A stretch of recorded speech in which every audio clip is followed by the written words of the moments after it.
এক মুহূর্তের দ্বিধা শেষে মধু দ্রুত পায়ে আবারও ডেস্কের সামনে ফিরে গেল। ডেস্কের সামনে এসে ও পেছনে ফিরে একবার দরজার দিকে তাকালো। দরজা বন্ধ, কেউ নেই। একটা গভীর শ্বাস নিয়ে মধু নিচু হয়ে ডেস্কের ড্রয়ারটা খুলে ফেললো। কি খুঁজছে মধু নিজেও জানে না। কেনই বা খুঁজছে তারও পরিষ্কার কোনো উত্তর ওর কাছে নেই। ওর শুধু মনে হচ্ছে এখানে কিছু একটা আছে, এমন কিছু যেটা হয়তো রোশানলকে একটু হলেও জানার উপায় দেখাবে। মধু জানে এই কাজটা ঠিক নয়, এটা একজন কর্মচারী হিসাবে সীমা লঙ্ঘন করা, কিন্তু এই মুহূর্তে যুক্তি নয় বরং ওর মনটাই ওকে চালনা করছে। মধু একটার পর একটা ড্রয়ার খুলে দেখলো। ফাইল, ডকুমেন্ট, কিছু অফিসিয়াল কাগজ ছাড়া বিশেষ কিছুই ওর নজরে এলো না। সবই স্বাভাবিক, কোথাও অস্বাভাবিক কিছু নেই। মধুর বুকের ভেতরে জমে থাকা উত্তেজনাটা ধীরে ধীরে হতাশায় রূপ নিল। নিজের ওপরেই বিরক্ত হলো সে। ও ড্রয়ারটা বন্ধ করে সোজা হয়ে দাঁড়ালো। মনে মনে নিজেকে শাসালো, অযথা কিসের খোঁজ করছিস তুই? চলে যাওয়ার জন্য সামনে পা বাড়াতেই ওর চোখ আটকে গেল ডেস্কের ওপরে রাখা একটা গ্রে রঙের ফাইলের দিকে। ফাইলটার নিচে যেন কিছু একটা চাপা দেওয়া আছে, খুব সামান্য, কিন্তু চোখ এড়িয়ে যাওয়ার মতো না। হঠাৎ করেই মধুর হৃদস্পন্দন বেড়ে গেল। ওর ঠোঁট কেঁপে উঠল সামান্য। ও আস্তে ধীরে ফাইলটা সরিয়ে নিল। সাথে সাথে চোখের দৃষ্টি স্থির হলো ডেস্কের ওপরে পাশাপাশি পড়ে থাকা দুইটা ছবির ওপর। একটা ওর নিজের ছবি আর অন্যটা মেহেরানের। মুহূর্তেই মধুর মাথার ভেতর যেন শূন্যতা নেমে এলো। শ্বাস নিতে ভুলে গেল সে। কম্পিত হস্তে ও ছবি দুটো তুলে নিল। চোখের দৃষ্টি আটকে রইল ছবি দুটোর ওপরে। ও বিশ্বাস করতে পারছে না যে ওদের ছবি এখানে। মধুর গলা শুকিয়ে এলো। মাথার ভেতর একের পর এক জন্ম প্রশ্ন নিতে লাগলো। কখন তোলা হলো এই ছবি? কে তুললো? কেনই বা রোশানলের কাছে রাখা? এই সব কিছুর মানে কি? কিন্তু একটারও কোনো উত্তর নেই। মধু হতবাক হয়ে দাঁড়িয়ে রইল, কম্পিত হাতে ছবি দুটো ধরে ও বিস্মিত নয়নে কেবলই তাকিয়ে থাকলো। বিকেলের নরম আলো ছবির কাগজে পড়ে ঝিলমিল করছে, অথচ মধুর মাথার ভেতরটা অস্থিরতায় ঝাঁঝরা হয়ে যাচ্ছে। আমি যেটা ভাবছি সেটাই কি সত্যি? প্রশ্নটা নিজের মনকেই করলো মধু। পরেক্ষণেই আবার নিজেকেই অবিশ্বাস করতে ইচ্ছে হলো ওর। না, এমনটা হতেই পারে না।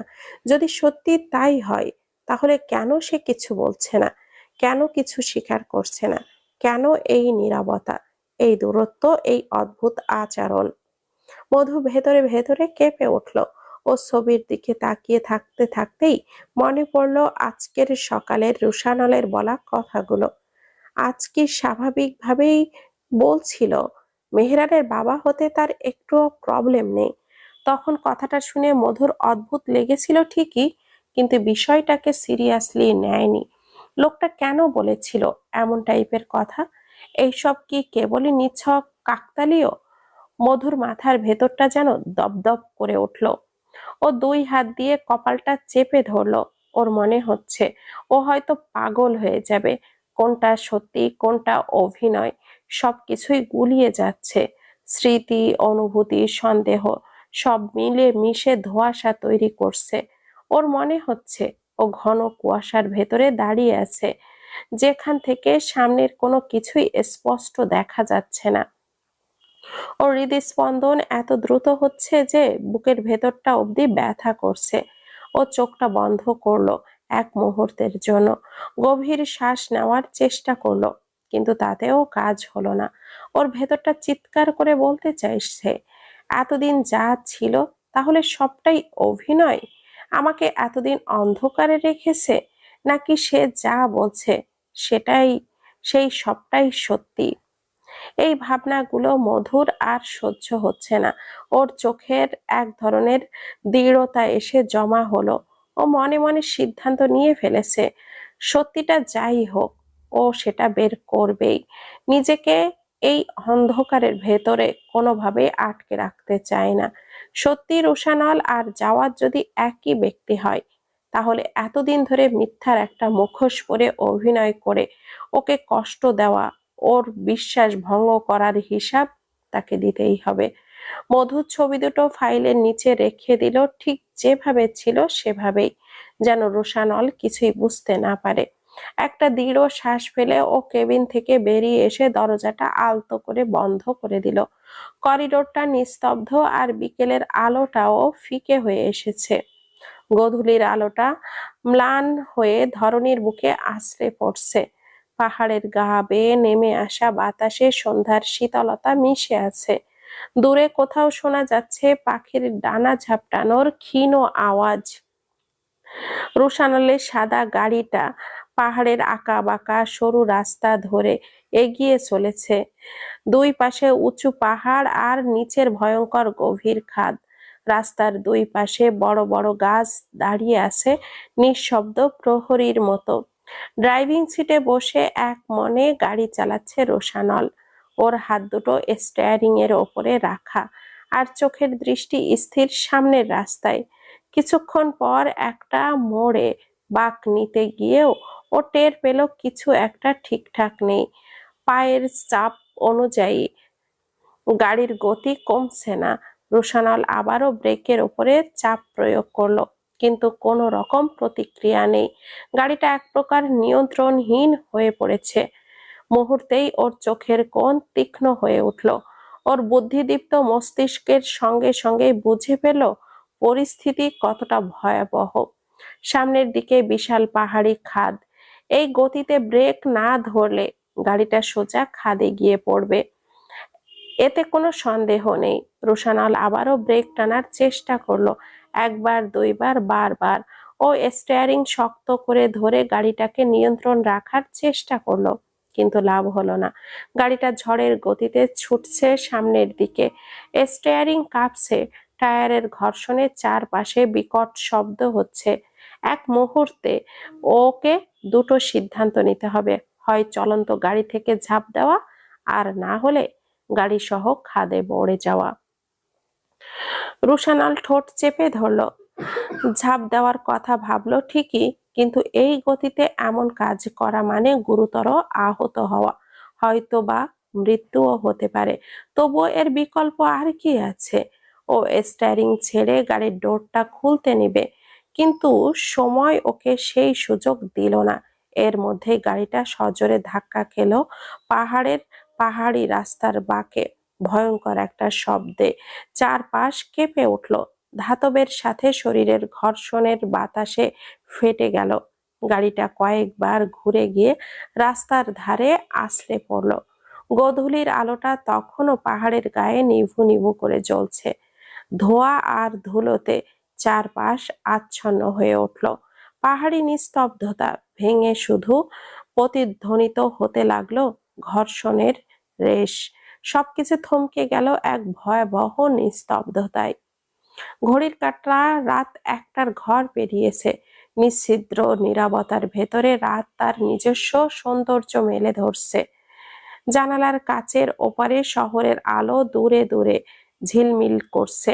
মাঝে মাঝে কোনো অ্যাম্বুলেন্স সাইরেন বেজে এসে আবারও মিলিয়ে যাচ্ছে অন্ধকারে। হাসপাতালের বাহিরটা ঠান্ডা আর নির্বিকার, অথচ ভেতরে ভেতরে কত জীবন লড়াই চালিয়ে যাচ্ছে তার কোনো হিসাব নেই। চট্টগ্রাম সিটি হসপিটালের লম্বা করিডোরে একটা বেঞ্চে বসে আছে মেহেব। দুই হাত জোড়া করে হাঁটুতে রেখে সামনের দিকে তাকিয়ে আছে, অথচ দৃষ্টি শূন্য। চোখ দুটো ফুলে লালচে হয়ে আছে। কতবার যে কেঁদেছে সেটার হিসাব দেয়। চোখের কোণে এখনো শুকনো জলরেখা লেগে আছে। কিছুক্ষণ আগেই ডক্টর জানিয়েছেন রোশানলের অবস্থা মারাত্মক ক্রিটিক্যাল। বাম হাতে ফ্র্যাকচার, আর ডান পাঁজরের নিচের একটা হাড় ভেঙে গেছে।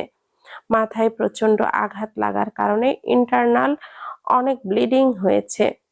কবে জ্ঞান ফিরবে তা আদৌ ফিরবে কিনা কিছুই নিশ্চিত করে বলা যাচ্ছে না। মেহেব বুকের ভেতরে জমে থাকা চাপা ব্যথাটা সামলাতে পারছে না। রোশানল ওর রক্তের ভাই নয়, এমনকি কোনো আত্মীয়তার সম্পর্কও নেই, এই কথাটা মেহেব ভালোভাবেই জানে। তবুও সম্পর্ক কি কেবলই রক্তের হয়? রোশনালও সবসময় নিজের ভাইয়ের মতোই মান্য করেছে, ছায়ার মতো আগলে রাখা, শাসন করা, আবার বিপদে পাশে দাঁড়ানো। সবকিছুতেই রোশানল মেহেবের জীবনে এক বড় ভাইয়ের জায়গাটা পূরণ করেছে। সেই মানুষটা আজ এইভাবে নিথর হয়ে আইসিইউতে পড়ে আছে, এই সত্যটা মেহেবের মন মস্তিষ্ক কোনোভাবে মানতে চায় না। এমন সময় কেউ ওর কাঁধে আলতো করে হাত রাখলো। মেহেব মাথা তুলে তাকিয়ে দেখলো নাইব দাঁড়িয়ে আছে পাশে, চোখে ক্লান্তি, মুখে গভীর চিন্তার ছাপ। এতক্ষণ অপারেশন থিয়েটার আর ডাক্তারের সঙ্গে দৌড়াদৌড়ি করতে করতে ওর শরীরও এখন অবসান্ন হয়ে পড়েছে। নাইফকে দেখা মাত্রই নিজেকে আর সামলাতে পারল না মেহেব। ও উঠে দাঁড়িয়ে নাইফকে শক্ত করে জড়িয়ে ধরল। মুহূর্তেই বুক ফেটে কান্না বেরিয়ে এলো। ভাইয়া ঠিক হয়ে যাবে তো নাইব ভাইয়া? তুমি তো ডক্টর, তুমি প্লিজ ভাইয়াকে সুস্থ করে দাও। ভাইয়াকে এইভাবে দেখতে আমার খুব কষ্ট হচ্ছে। নাইব সঙ্গে সঙ্গে কিছু বলল না। ওর বুকের ভেতরটাও ভারী হয়ে গেছে নিজের সবচেয়ে কাছের বন্ধুকে এই অবস্থায় দেখে। ওর নিজেরও প্রচন্ড খারাপ লাগছে। সন্তর্পণে একটা দীর্ঘশ্বাস ফেলল নাইব। বাস্তবতা কঠিন, রোশানলের অবস্থা সত্যিই খারাপ। নাইব নিজের সর্বোচ্চ চেষ্টা করছে ওর প্রাণ প্রিয় বন্ধুটাকে বাঁচিয়ে রাখার জন্য, যা যা সম্ভব সব করছে, কিন্তু চিকিৎসার একটা সীমাবদ্ধতা আছে। এর পরের অংশটা আর মানুষের হাতে নেই। নাইব আলতো করে মেহেবের মাথায় হাত রেখে শান্ত গলায় শুধালো, আমি চেষ্টা করছি মেহেব, নিজের সর্বোচ্চটা দিচ্ছি, এখন বাকিটা সৃষ্টিকর্তার হাতে। কথাটা বলতে বলতে নাইভের কপালে ভাঁজ পড়ে গেল। ও নিজেরও বুঝতে পারছে না রোশানল কেন ওই পাহাড়ি রোডে গিয়েছিল। নাইব বেশ ভালোভাবেই জানে রোশানল ড্রাইভিং এ অত্যন্ত দক্ষ। তাহলে হঠাৎ করে এমন ভয়াবহ অ্যাক্সিডেন্টটা হলো কিভাবে? ওর গাড়ির ব্রেকই বা ফেল করলো কিভাবে? সবকিছু কেমন অস্বাভাবিক লাগছে ওর কাছে, কিন্তু এখন এইসব ভাববার সময় নয়। নাইব চাপা শ্বাস নিয়ে মেহেবের দিকে তাকালো। তুই এখন বাড়িতে চলে যা, আমি আছি এখানে, আমি খেয়াল রাখবো রোশানলের। মেহেব সঙ্গে সঙ্গে মাথা নেড়ে না করে দিল। না, আমি ভাইয়াকে রেখে যাব না, আমি এখানেই থাকবো। নাইব ওকে বোঝানোর চেষ্টা করলো, শোন, তুই এমনিতেই ভেঙে পড়েছিস, একটু ঘুমাসনি, এখন যদি তুই অসুস্থ হয়ে পড়িস তাহলে রোশানলের খেয়াল কে রাখবে? তুই বাড়ি গিয়ে একটু রেস্ট নে, কাল সকালে আবার আসিস। মেহেব চুপ করে গেল। কথাগুলো যুক্তিযুক্ত, তাছাড়া ক্লান্তিতে ওর শরীরটা কাঁপছে। কিছুক্ষণ চুপ থেকে শেষ পর্যন্ত ও আস্তে ধীরে মাথা নেড়ে শুধালো, ঠিক আছে, আমি যাচ্ছি, কিন্তু তুমি প্লিজ ভাইয়ার খেয়াল রেখো। নাইব ওকে আশ্বাস দিয়ে শুধালো, রাখবো, কথা দিচ্ছি, তুই যা। মেহেব একটা রুদ্ধশ্বাস ফেলে আইসিইউর কেবিন বন্ধ দরজার দিকে তাকালো। দরজার ওপারে রোশানল শুয়ে আছে অচেতন, নিঃশব্দ অবস্থাতে। চোখের কোণে জমে থাকা জল মুছে নিয়ে মেহেব ধীর পায়ে করিডোর পেরিয়ে বেরিয়ে গেল। হাসপাতালের আলো ছায়ার ভেতর দিয়ে পড়ে রইল দুশ্চিন্তা, প্রার্থনা আর অনিশ্চয়তা। পরের দিন সকাল থেকে চট্টগ্রাম শহরটা যেন অদৃশ্য এক দম বন্ধ করা উত্তেজনায় ডুবে আছে। সকালের আলো ফুটতে না ফুটতেই পুরো দেশ জুড়ে শুরু হলো তোলপাড়। বাতাসে অস্বস্তি, মানুষের চোখে মুখে আতঙ্ক আর কৌতূহল একসাথে ভিড় করে আছে। Social media, news channel, online portal, সবখানেই একটাই খবর ঝড়ের গতিতে ছড়িয়ে পড়েছে। কেউ স্ক্রল করছে, কেউ শেয়ার করছে, কেউ আবার টিভির সামনে স্তব্ধ হয়ে বসে আছে। মেরিন শিপিং কর্পোরেশনের পরিচালক সালমান কবির নৃশংসভাবে খুন, লাশ উদ্ধার শহরের কেন্দ্রস্থল থেকে।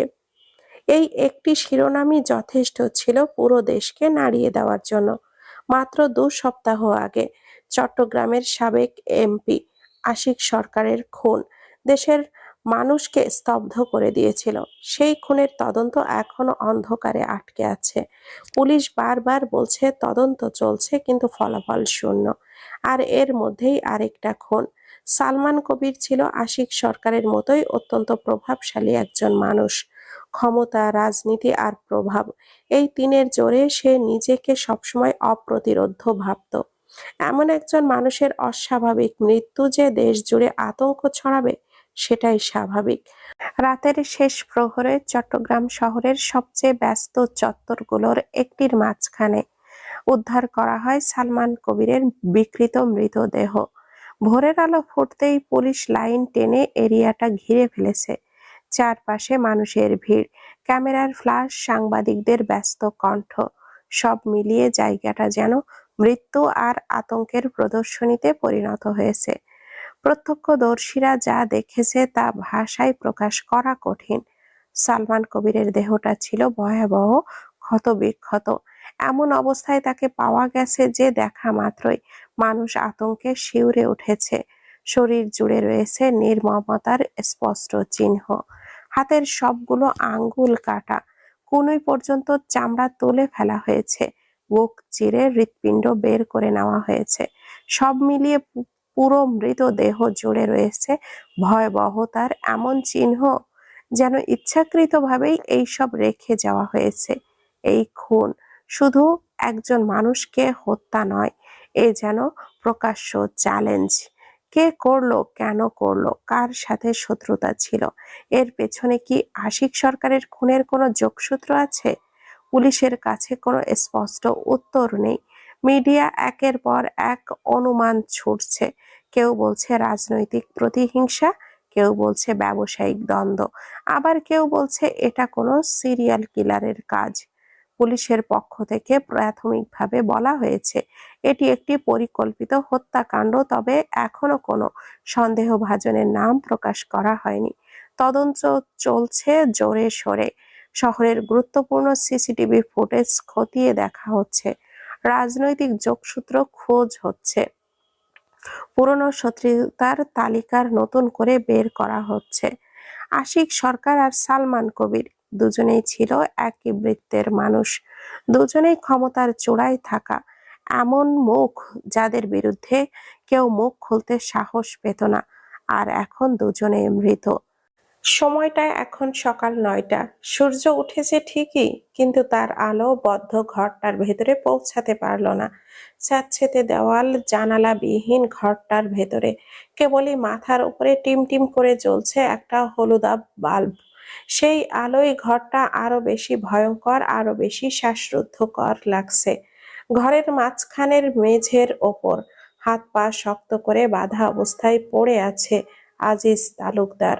ওর শরীরটা যেন আর শরীর নেই, এখন কেবল একটা রক্তাক্ত যন্ত্রণা মাত্র। শরীরের একটা জায়গাও নেই যেখানে আঘাতের চিহ্ন নেই। কোথাও নীলচে দাগ, কোথাও ফাটা চামড়া, কোথাও আবার শুকিয়ে যাওয়া রক্তের দাগ। কিছু জায়গা থেকে এখনো টপ টপ করে রক্ত গড়িয়ে পড়ছে মেঝেতে। মুখটা ফ্যাকাশে, ঠোঁট ফেটে গেছে, চোখ দুটো এমন ভাবে আধ খোলা যেন চেতনা আর অচেতনের মাঝখানে ঝুলে আছে সে। ঘরের দুই পাশে সারি করে দাঁড়িয়ে আছে ২০ থেকে ৩০ জন গার্ড। সবার পরনে কালো পোশাক আর হাতে অস্ত্র। কেউ কথা বলছে না, কেউ নড়ছেও না, কেবল দাঁড়িয়ে আছে নিঃশব্দ পাহাড়ের মতো। ঘরের এক কোণে পায়ের উপরে পা তুলে চেয়ারে হেলান দিয়ে বসে আছে ইরান। ফিনফিনে লাল ঠোঁটে বাঁকে নির্লিপ্ততা। এক হাতে ফোন ধরে ও স্ক্রল করে চলেছে নিউজ ফিডে। প্রতিটা নিউজ, প্রতিটা হেডলাইনে কেবল একটাই সংবাদ, সালমান কবিরের নৃশংস মৃত্যু। ক্ষত বিক্ষত লাশ দেশ জুড়ে তুলছে তোলপাড়। ইরান ঠোঁটের কোণে চাপা হাসি খেলিয়ে স্ক্রল করতে থাকে।